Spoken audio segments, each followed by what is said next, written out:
करेंगे कि मंगेश का जो एनकाउंटर हुआ है उसको लेकर आपकी क्या प्रतिक्रिया है। राहुल गांधी जी ने भी अपने रिएक्शन दिया है कि उत्तर प्रदेश की स्थिति अच्छी नहीं है, एनकाउंटर किए जा रहा है। देखिए, इस प्रकरण को लेके आदरणीय राष्ट्रीय अध्यक्ष जी आदरणीय अखिलेश यादव जी का भी बयान रहा है, साफ बात रही और पार्टी का स्टैंड भी साफ है कि जिस तरीके से ये घटनाक्रम हुआ, एनकाउंटर हुआ, बहुत तरीके के सवाल निशान थे। जहां तक पूरे घटनाक्रम की बात है तो इसमें लिप्त जितने भी लोग पाए गए थे उनमें जो मास्टरमाइंड था, आज अगर वो सरेंडर करता है, कराया जाता है, इसको भी सवाल है निशान।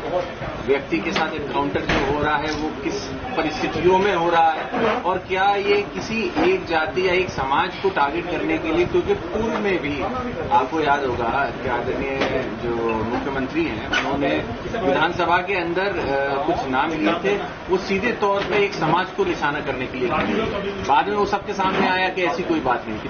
तो ये सवाल निश्चित उठते हैं कि क्या राजनीतिक द्वेष के लिए या राजनीति अपनी चटकाने के लिए, राजनीतिक रोटी सेकने के लिए ये बेकसूरों की जान है। यादव महासभा के प्रोग्राम में आज यहाँ मुरादाबाद आप पहुंचे तो कि ये भी एक इम्पोर्टेंट इशू होगा।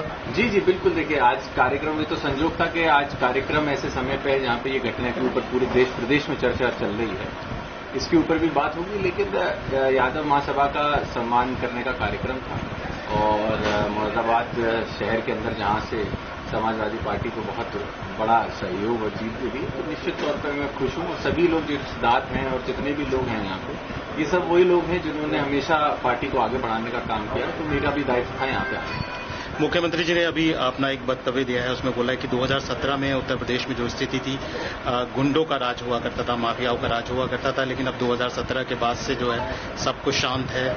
ये आंकड़े अपने आप में साफ कहते हैं, ये आंकड़े सरकारों की तरफ से ही जो जारी हो रहे हैं उसमें साफ तौर पर दिख रहा है कि किस तरीके से आज भी आपने देखा होगा कि उत्पीड़न महिलाओं पे हो रहे हैं, एनकाउंटर्स हो रहे हैं, जो घटनाएं हो रही हैं उसमें जो दोषी हैं उन लोगों को किन्हीं एक समाज के हो तो छोड़ दिया जाता है, कुछ समाज से हो तो उनको दोषी जानबूझ के बेईमानी से बनाया भी जाता है। और सिर्फ उत्तर प्रदेश ही नहीं, देश के दूसरे प्रदेशों में देखा होगा एनकाउंटर की जो स्थिति बनती है, या फिर जो घटना आपने देखी गौकशी के नाम पर किस तरीके से एक नौजवान की सरेआम जान ले ली जाती है, उस पर भी क्या कार्रवाई हो रही थी। तो ये सारे सवाल निश्चित भारतीय जनता पार्टी के ऊपर उठते हैं।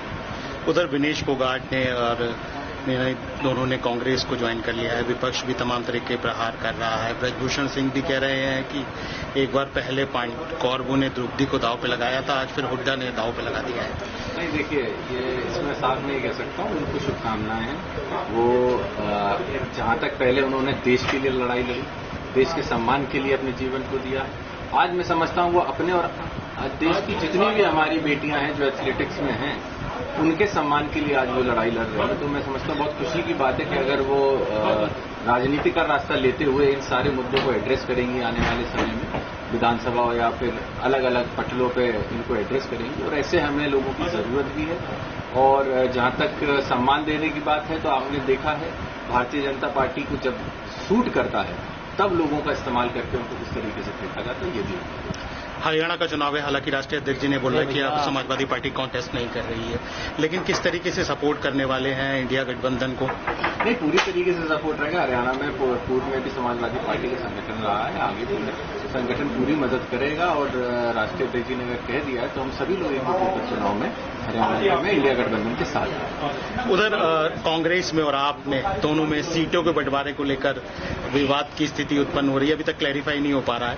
देखिए, ये आम आदमी पार्टी और कांग्रेस की बात है, वो ये लोग पार्टियां देखे हैं। जहां तक समाजवादी पार्टी की बात है, हमारे राष्ट्रीय अध्यक्ष जी ने अपना जो बयान है, अपने जो स्टैंड है उसको एकदम स्पष्ट किया। दूसरा, उधर मणिपुर में फिर दोबारा हिंसा भड़क गई है। नहीं, बिल्कुल, मणिपुर की आप बात करते हैं, मैं खुद भी यही कहना चाहूंगा, 2 साल से ज्यादा होने को जा रहे हैं मणिपुर में लगातार हिंसा बढ़ती हुई है। देश और दुनिया में प्रधानमंत्री जी के आंखें हर कोने तक पहुंचती हैं अगर, तो अपने ही देश के अंदर जो प्रदेश चल रहा है लगातार इतने समय से, उसके अंदर क्यों नहीं रहती? बेटी पढ़ाओ की हम बात करते हैं, वहां बेटियों की आज क्या स्थिति है उसके ऊपर बात करनी चाहिए। यूएन जैसी संस्थाएं अगर उसके ऊपर सवालिया निशान बनाती हैं, अगर उनकी कमिटीज वहां जा रही हैं, जांच कर रही हैं, तो क्यों नहीं प्रधानमंत्री या गृह मंत्री वहां जाकर इन चीजों को देखते हैं। निश्चित तौर पर यह भी कहीं न कहीं राजनीतिक दृष्टि को देखते हुए ये सारी चीजें। उधर पूरे जम्मू कश्मीर को पूर्ण राज्य के दर्जे की बात चल रही है। वहां पे तमाम तरीके के गृह मंत्री भी बोल रहे हैं कि सिर्फ बीजेपी ऐसा कर सकती है, और उधर फारूक अब्दुल्ला साहब का भी इस बारे में बयान हुआ है। क्या कहना चाहेंगे आप? जलगुरु को भी लेकर विवाद चल रहा है लगातार। पार्टी का हम लोग का स्टैंड क्लियर है, इंडिया गठबंधन अपनी बात स्पष्ट रखता है, हम भी अपने आप को उसी बात से जोड़ते हैं।